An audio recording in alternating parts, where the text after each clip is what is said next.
All right, welcome tonight. BT, go ahead. Hi, I'm Robert B.T. Treeweiler. I'm a vocational counselor with the Illinois Spina Bifida Association. And tonight we're going to talk about going to college with spina bifida. And joining me are Anna and Kim. And Matt, could you go to the next slide that'll have our names? And there we go.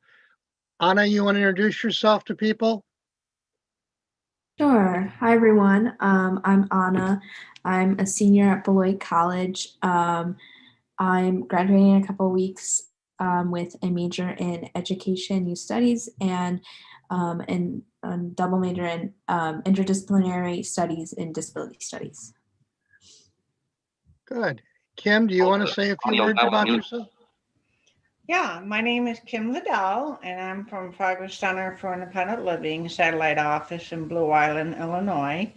And I am an independent living and youth transition advocate. So we actually work with teenagers and young adults on the path of going to college. Okay. Next slide, Matt. So what we'll do is I'll introduce the slides and review the content. Then Anna and Kim are going to add in their observations and experience. And if you have questions, like Matt said, just send us a chat. So probably one of the first and most important things if you're planning to go to college is to prepare as early as possible. You'll see in some of the slides that'll come, we'll talk about starting in your junior year of high school. You know, if you're in your senior year, you know, don't panic, but you just have a little catch up to do. But one of the keys is preparing early. So generally, you know, at least 1 year before you actually plan to start classes. Decide if you want to attend a community college or a 4-year college. You know, will you be commuting to the campus or living on the campus? These are kind of questions that you want to initially go over with yourself and your parents. If your goal is to get a certificate or an associate's degree, then plan on attending your local community college. But if you're thinking of a bachelor's degree, you could start at a community college and go to a 4-year university or college, or you may want to start there. But these are all things you want to kind of think about. Talk with your school guidance counselor. Your school guidance counselor can be a tremendous resource for you. Explore different colleges. If your high school has a college night, visit it by all means. Anna, Kim, any like, you know, pointers you want to give on preparing early? I would just add, like, think about whether you want a small school or like a bigger school. Like for me, a big consideration was like I wanted a campus that I could get around easy. I didn't have to like, because there's some, you know, big universities that you have to take a bus on. I didn't want to have to do that. Like the campus I'm on now, I can get across campus in like 10 minutes and it's really nice. And the other thing to think about too is how far away from home you want to go. Is another like big consideration. Some people want to go really far away and they do great with that. But others, you know, I went an hour and a half away from home and it was perfect because then, you know, I felt like feels like I have my own world here, but I'm also close enough to go home on the weekends if I need to, or my parents need to come up for whatever reason. So, yeah. Mm-hmm. Kim, do you have any observations? Yes, I do. You know, I think it's great that you're encouraging, you know, students to start, you know, at an earlier time. And in fact, it doesn't hurt to start earlier than that, especially students with disabilities or limitations. So we actually, in our fast track program that we work with youth, it starts at age 14. So we can start as early as that, you know, just to, you know, get them familiar. And the important thing is college is a whole different world, and a lot of students don't realize it until they're there. Yeah. It's way Yeah. different than high school. Yeah.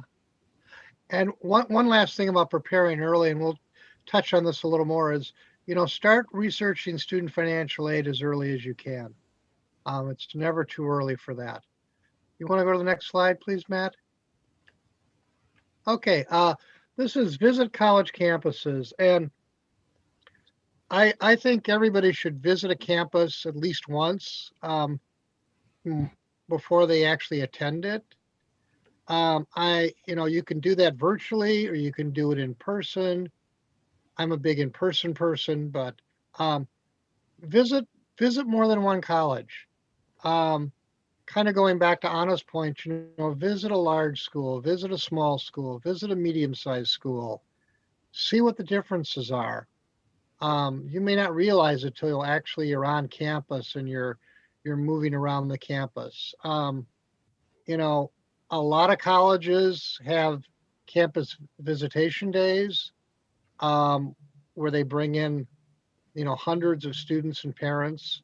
And it's a well organized day, and sometimes you get a free lunch out of the deal. But you don't have to just go on a campus visit day. You can call the admissions office and arrange for, a private visit and tour of the campus. Um, or you can just even go and stop in the campus and walk or wheel around it and see what it's like. But if possible, try to go inside the buildings where you may be taking classes. Um, Kim, Anna, any observations there or pointers?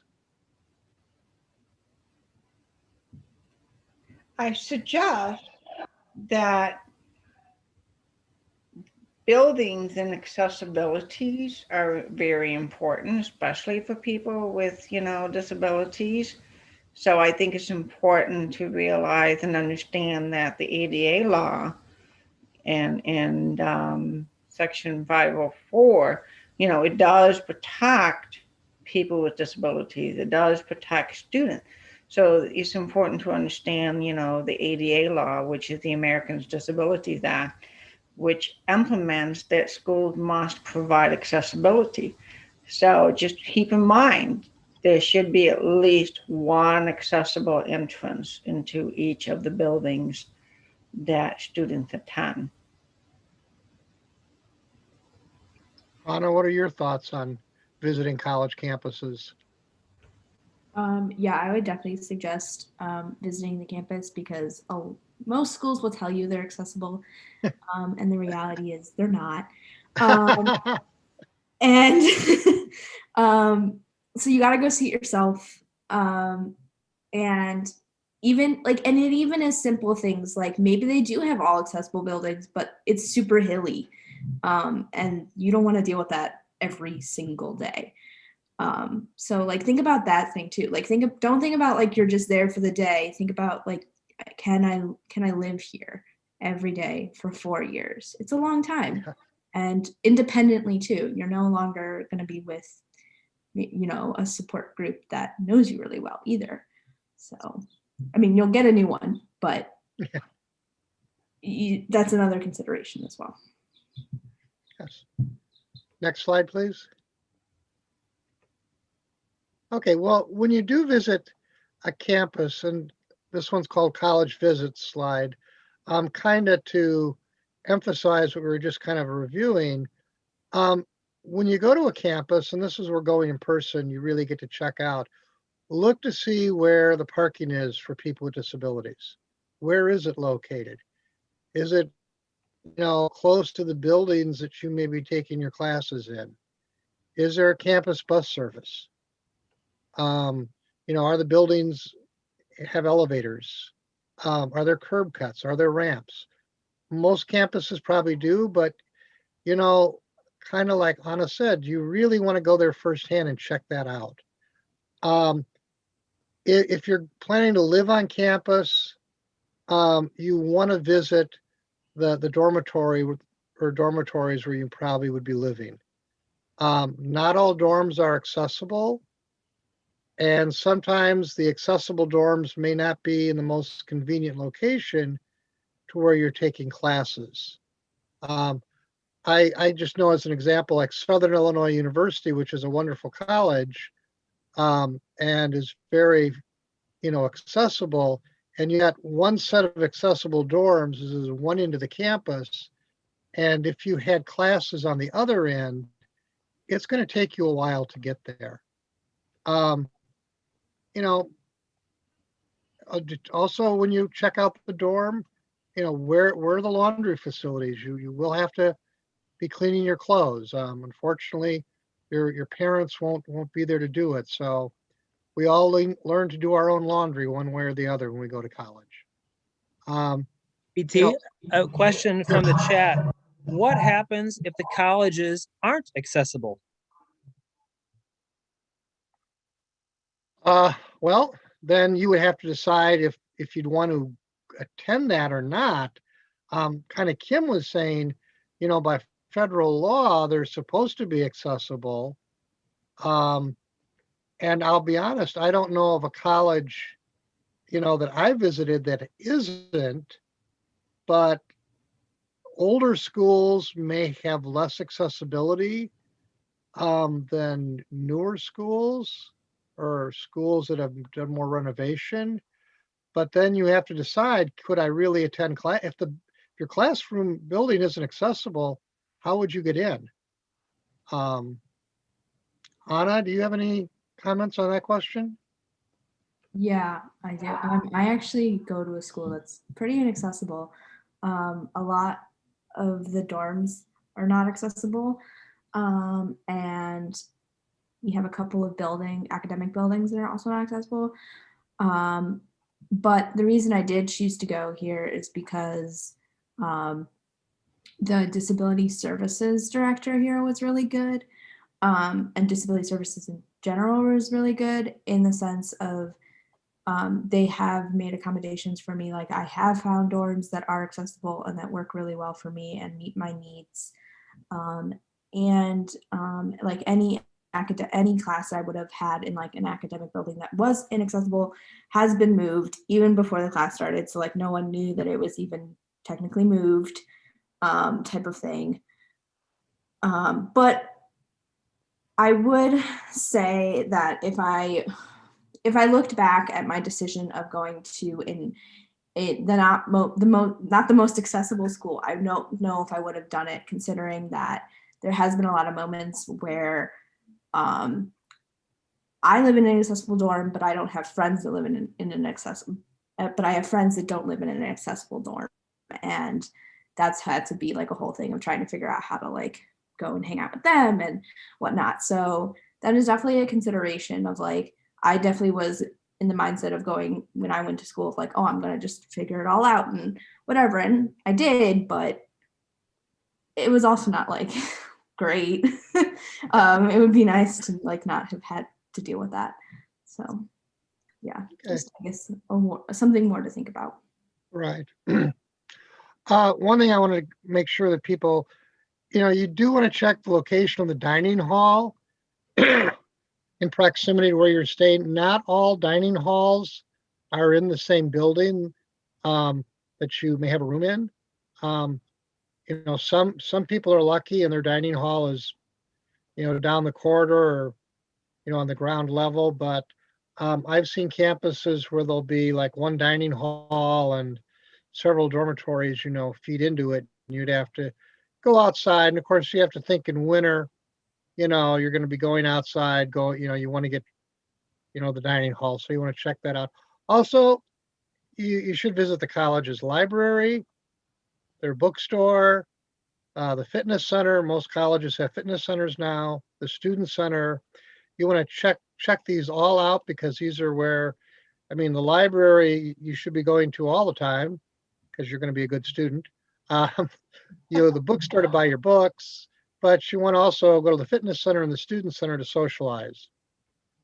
And probably the last thing is just locate and visit the campus health clinic if there is one, so you know where that is in case it's needed. Kim or Anna, any additional comments about visiting places on campus? Well, I think Okay. important Go ahead. for students, that are thinking about when they are going to go to college. I think it's important for them to realize that this is where they also learn to become their own bosses. And I mean, managing a personal care attendant or a personal assistant. So, that's what we help people do, is to learn how to be a good boss, interviewing, managing, and hiring and firing your own personal assistant.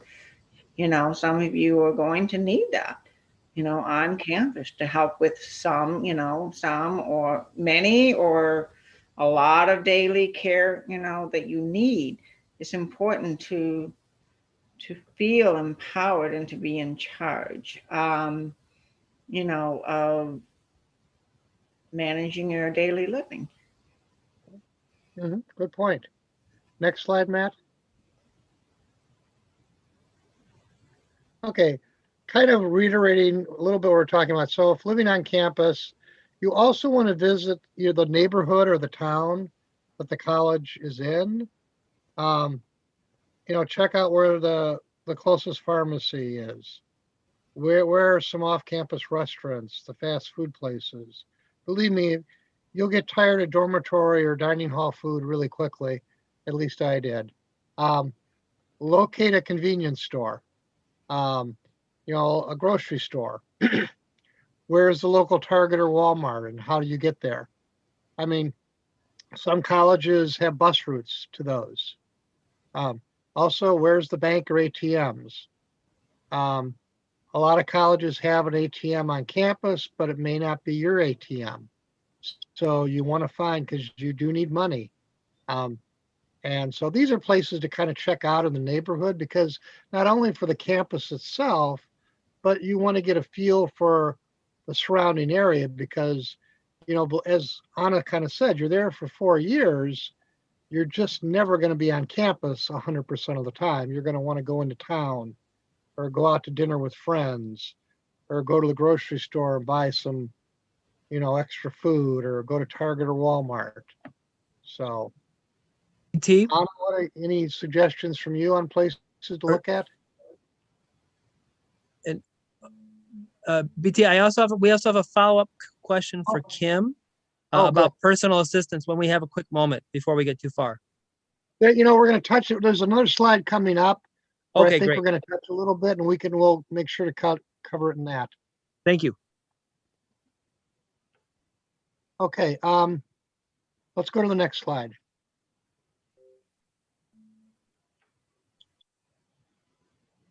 Okay, so this is really kind of an important point overall, is that, and I think Kim may have mentioned this earlier on, that there's a big difference between high school and college. And it's, in some ways, it's like a total opposite. Even though colleges, do follow the ADA and Section 504, like Kim pointed out, but there are no IEPs or 504 plans at college. What you have in high school ends when you graduate high school.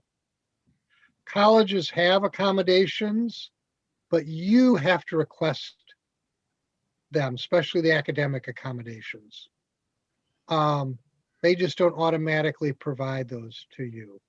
And Anna can probably go into a little more detail on that. But at college, each student is responsible for their own learning.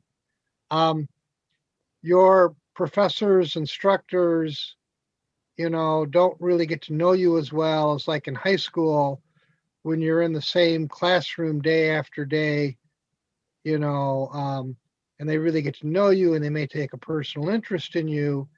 And not that college instructors or professors are impersonal, but it's just not the same. And if you're falling behind in your work, they're not going to call up your parents and say anything. In fact, they're prohibited from talking to your parents without your express permission. Kim or Anna, anything you want to emphasize on this?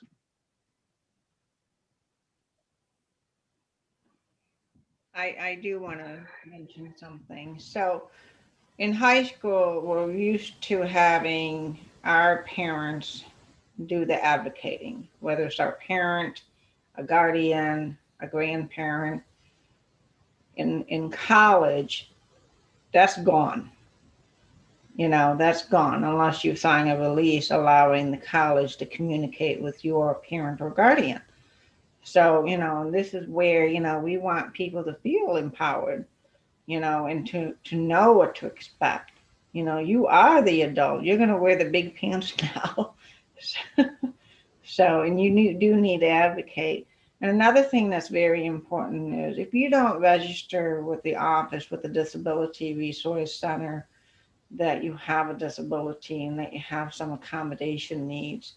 And then let's say 5 weeks down the road, you start needing accommodations, more, and you don't have anything on file, they're not going to consider it because you didn't file. You're the adult. You don't file, they don't recognize or honor it. And then the other thing that's important is develop relationship with each of your professor. Get their email addresses, and communicate. A lot of these professors are not going to, remember what your accommodation needs are. So it's important that you, self-advocate for yourself, and develop a relationship with them. Yeah. Anna, what are your ideas on this?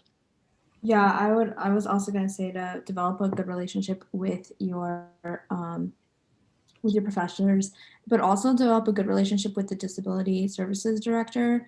At least here, like mine has been extremely supportive and really a huge help to, like, I know almost all students on campus with disabilities.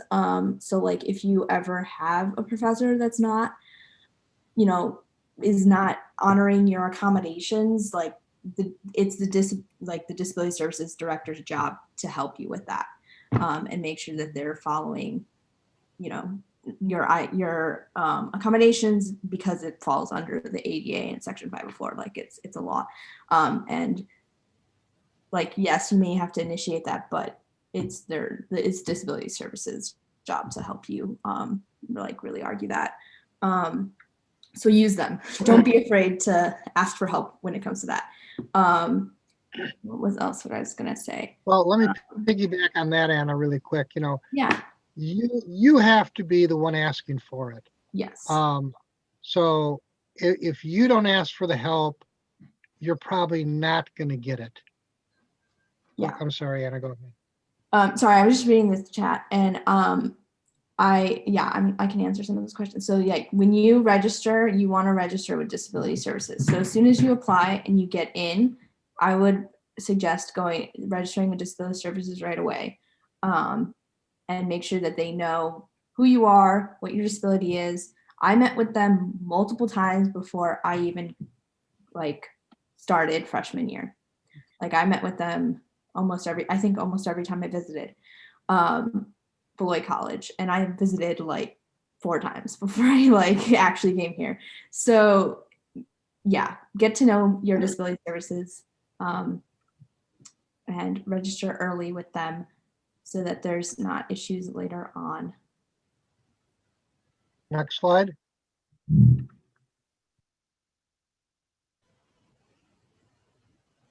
Okay, kind of in a way we've kind of touched over a lot of this already. Academic accommodations. Colleges must provide them when requested in advance. Common accommodations are note takers, accessible classrooms, extended time for papers, tests, exams. But as Anna was mentioning, you have to request them before the classes begin. So you must register. At the minimum, it must be 4 to 6 weeks before your classes begin. There's no harm in registering as soon as you're accepted at the college. Most of them will have a form for you to complete, and you may have to have it signed by a physician. So you want to give yourself time to do that. Also, if they need to do something like move a classroom from an inaccessible building to an accessible one, they need to have time. Colleges are very willing to make an accommodation, but if you ask them the day before the class starts to do that, it may be a physical impossibility. So you have to give them time to do that. So registering earlier. Um, and if you don't request the accommodation, they're not going to know you may need that. So they're just not going to assume that, oh, you need this, this, and this. You actually need to specify what you need. I'll be honest, it's better to even ask for a little more than you need. That way it's on the books. I taught a class a couple years ago, a graduate level class, and one of my students had accommodations. One was a note taker. And I asked her when the class began if she wanted for me to get a note taker for her, and she decided that she didn't because I was posting everything and using a lot of PowerPoints, and she felt that in my class she didn't need one, but the option was there for her, and she could use it if she needed to, but it was her decision for the class she was in with me not to use that. Anna, Kim, your thoughts on this? We kind of covered it a little bit, but anything you want to emphasize? Anna, you want to go first? Sure. I was just going to add that I know we keep saying, we keep emphasizing request early, which you should. But if you so happen to figure out that you need accommodations somewhere throughout the semester, it is possible to get it. It just could be more complicated, but do know that you can request accommodations anytime throughout the semester. Like, you have the right to do that. And the other side of it is physical accommodations, like outside of the classroom, like housing accommodations too, is like a major thing that I have to deal with. And that you definitely have to do early because of housing. Housing is usually picked in this, at least here, it's picked in the spring for everyone that's already here for the next year. And then for incoming freshmen, it's picked like over the summer. And make sure, pick what you're most comfortable with. Like, I decided not to have a roommate because I knew I would be most comfortable with that, and that's totally okay. And make sure that the school that you're going to, though, is like willing to go with what you're comfortable with, because sometimes, a lot of times, they'll push you to do something you might not be comfortable with. Don't let that happen. Make sure that they actually, respect what you know you need when it comes to housing accommodations. Em, your thoughts? And then I like to add that, when you're in, elementary, middle school, and high school, the accommodation they give you there, they take back when you leave school. So you don't take that with you. So, and then when you go to college and you request accommodation from them, when they provide it, like a tape recorder and things like that, that's their property. So it's not something that you take.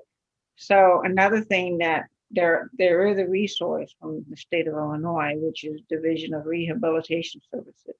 So if you have a case open with them, you can, probably get financial, assistance to go to college. They are there to help pay for college and so forth.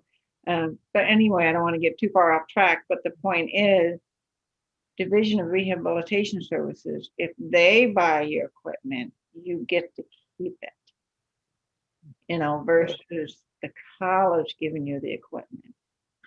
So I just wanted you guys to be aware of that. And BT and Kim and Anna, I have a question. Is someone who's helping as a note taker, is that the same thing as a personal assistant? And how do you get a personal assistant?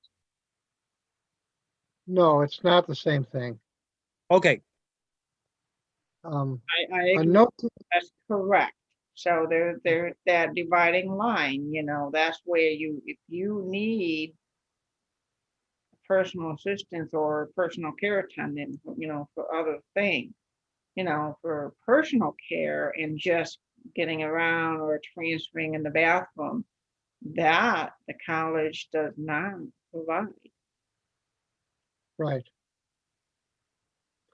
Let's go to the next slide. I think we'll talk a little more about the personal care. That seems to be an issue that people are kind of interested in. So this is just a general, if you go to college, you want to be active. And there's no particular order of the slide that I put together, but, join a student organization or a club or more than one. Become involved in student government. Participate in school events and activities. Attend school recreational and sporting events. Play sports, adaptive sports, regular sports, join a fraternity or sorority. That's all part of the college experience. College just isn't going to classes and passing exams. It's so much more than that, and colleges have so much more to offer than the classroom and the studying. And just generally, you want to have fun and enjoy yourself. And Anna, I know you're involved in sports where you are. Yeah, I'm on the swim team. Yeah. Do you belong to any other student clubs or activities or? Yeah, I'm the president of the Beloit Cross Disability Coalition currently. And I've also worked on campus for the last 3 years. And yeah, I didn't really have much time for other things, but yeah. Right.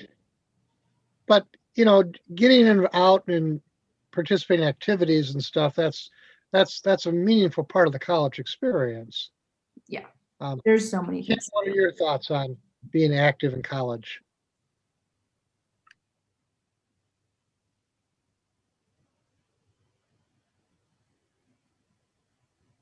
Kim, do you have any thoughts? No, I'm fine. Go ahead. You guys are doing Okay. great. Okay. Next slide. So basically, to kind of summarize some of the stuff we've talked about, I put together a suggested timeline, and it's going to say junior year, senior year. And as I said at the beginning of the presentation, if you're a senior now, don't panic, but you just may have a little extra work to do to catch up. But so this would be, in an ideal world, a suggested timeline. Next slide, please. So during your junior year of high school, decide, what do you want? Do you want a certificate, an associate's degree, a bachelor's degree? Look at colleges. Start just looking around. And you can do a lot of that online, what academic programs they have. Start visiting colleges in your junior year. You also then, besides just looking at the academics, this is a time you want to become independent in using public transportation and learn to use rideshare services. Because when you do go to college, you want to know how to use public transportation rideshare. If you're not already doing so, become independent with managing your medications and your healthcare needs. Because at college, you're not going to have your parents there to manage them for you. Open a checking account in a bank and learn to use a debit card. Because as I mentioned before, you'll need money. And I think your junior in high school is an ideal time to start learning to handle checking and a debit card. Kim, Anna, your thoughts on these?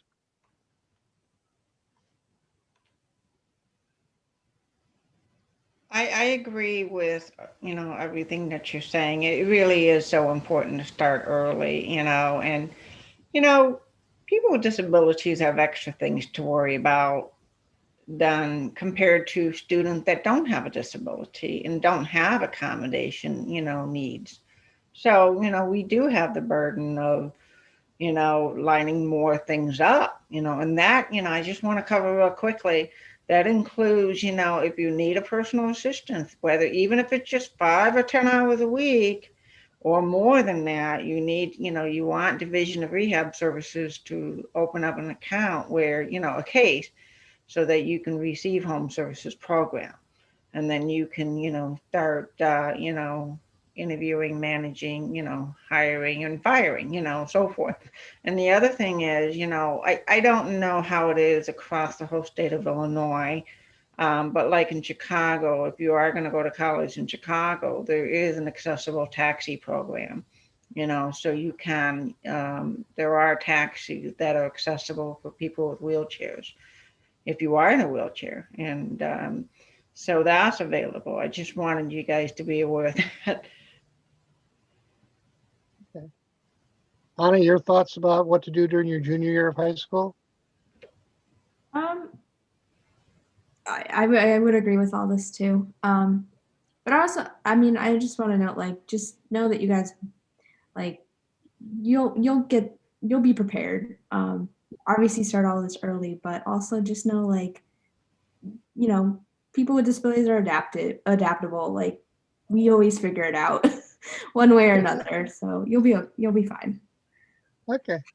Next slide. So now you're a senior in high school. So, if your high school has a college night, and sometimes community colleges in the area sponsor that, but go to that. Great place to talk to a lot of people for a lot of different schools. Be talking with your school guidance counselor. In January of your senior year, apply for student financial aid with FAFSA. During your senior year, apply for any local or state scholarships. The Illinois Spina Bifida Association offers scholarships, but this is the time to start applying is your senior year for scholarships. And sometimes, $2,000 here, $5,000 there, it adds up. As Kim had mentioned, you should have a case open with the Illinois Division of Rehabilitation Services. They can be a great resource. So, if you aren't already in like a STEP or a transition program, contact your local office and open a case. This is the time to determine what type of accommodations you think you'll need in college. Then based on acceptance letters, select the college you want to attend. I mean, community colleges don't send out acceptance letters, but, four-year colleges will, and you're allowed to apply for more than one. And also, I think, as Anna mentioned earlier, if you're going to live on campus, register for housing as soon as you can. All college housing can fill up quickly, and usually the most conveniently located buildings go first. And the number of rooms for people with disabilities may be limited. So literally you want to find out what day you can sign up for college housing, and you want to do it that day. Because if you wait too long, you may be in the dorm furthest away from everything, which has the least amenities, and you may not like that. So, but that is something you want to really do is find out when they open up the housing that you can register for, and do that as soon as you can. Anna, Kim, your thoughts on your senior year?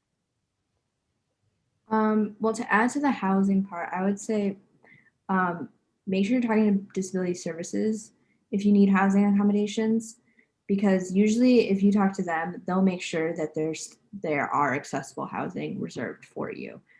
So you don't have to worry about like rushing to it, because they'll help make sure that it's reserved for you. At least that's how it was for me. And then also for applying, I applied or I didn't apply, but I like started my application the summer before senior year, because I was on the swim team in high school too, which was in the fall. And so I knew I was going to be crazy busy. So I did my like Common App in the summer so that I could like get it done and like not have to worry as much senior year.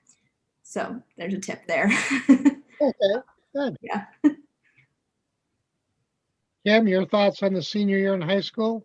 Well, you know, we can help with that. If anybody wants to contact, you know, a Center for Independent Living, you know, and I know you have your resources as well, you know, but we are there. So just keep in mind that Centers for Independent Living, also known as CIL, and don't mix it or confuse it with SCILA.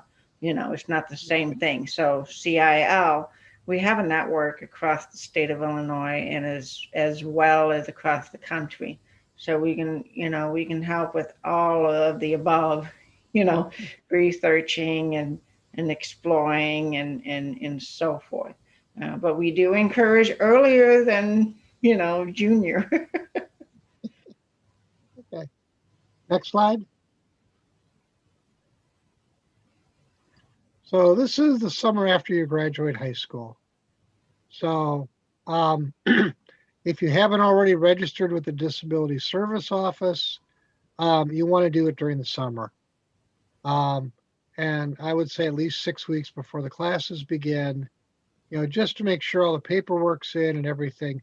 And like in Anna's case, if they'd had to switch a classroom from one building to another, you have to give them advance time to do that. Um, you know, this is the time to start making arrangements for personal care attendants if you'll need them, you know, hiring people, figuring out, you know, um, who's going to be there. If you need resources, going back to what Kim mentioned, you know, um, you can check with the Centers for Independent Living in that area, or the Disability Service Office probably has some resources too. Um, plan for any medical supplies you're going to need while you're on campus. Make arrangements for them. Um, if you're going to live on campus, I would move in as early as you are allowed. Generally, dormitories open up, and they'll let some people move in a little earlier. Um, and I would just suggest you do that just so then you start getting more of a feel for, you know, the dormitory and the campus. And then definitely a few days, whether you're living on campus or you're going to be commuting to a college, you know, a few days or a week prior to your first classes starting, go to each building that you're going to have a class at and just determine the best way for you to get to that. You know, go around campus, say, oh, I've got to go from this building to this building. Determine the best route. You know, sometimes there might be obstacles, so it may not be a direct line. But it's better to get that taken care of. You don't want to wait to the first day of class, and if you're running late and find, oh shit, there's something blocking my way, and now I got to figure out how to get around that. I'm going to be late for class, and oh geez, that's not the accessible entrance to the building. It's on the other side of the building. Gee, I wish I knew that's where the ramp was. Those are things you can take care of prior to the classes starting, so that you're going to be nervous enough your first day of class. You know, don't get nervous about which door to go into and, you know, where the elevator is located in the building. Check all that out before. Um, Kim, what are any ideas you have for that? I totally agree. I say get out of the house and get away from the parents and get out on your own.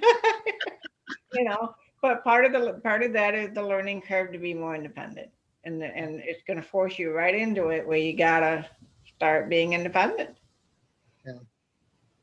Anna, what are your thoughts about like doing things that summer? Anything I missed on the summer?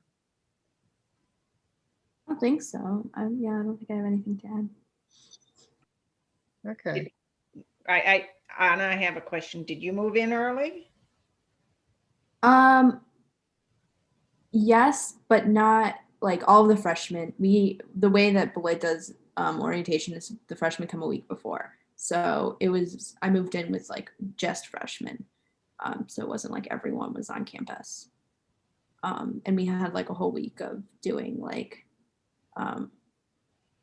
orientation. So we got to like go walk around campus and stuff a lot. So. I think that's so important. I know some smaller schools tend to do that. Unfortunately, a lot of your bigger universities will not do that. Um, and so in that case, if your college doesn't have like freshmen moving in several days before everybody else does, find out when the dormitories open and get in there as soon as you can and just kind of get settled and comfortable and know the layout for the dorm, where things are located. Um, and it's really going to help you get, I think, feel a little more comfortable at the school. Okay, I think that's it. Next slide. Yep. So that's our presentation. If you've got questions, you've sent them in with chat. I don't know if there's some for Matt to read, or as Matt said, we'll stick around after this is over and we can, talk more one-on-one about things. Matt, are there any questions for us to answer? There are not in the chat. So how about I take us off the live stream, and we could and I'll unmute everybody and people could ask whatever questions they have. Okay, sounds good. And BT, Anna, and Kim, thank you so much for this great presentation. I'm delighted to have this conversation. So if just a moment here, I'm going to stop the live stream and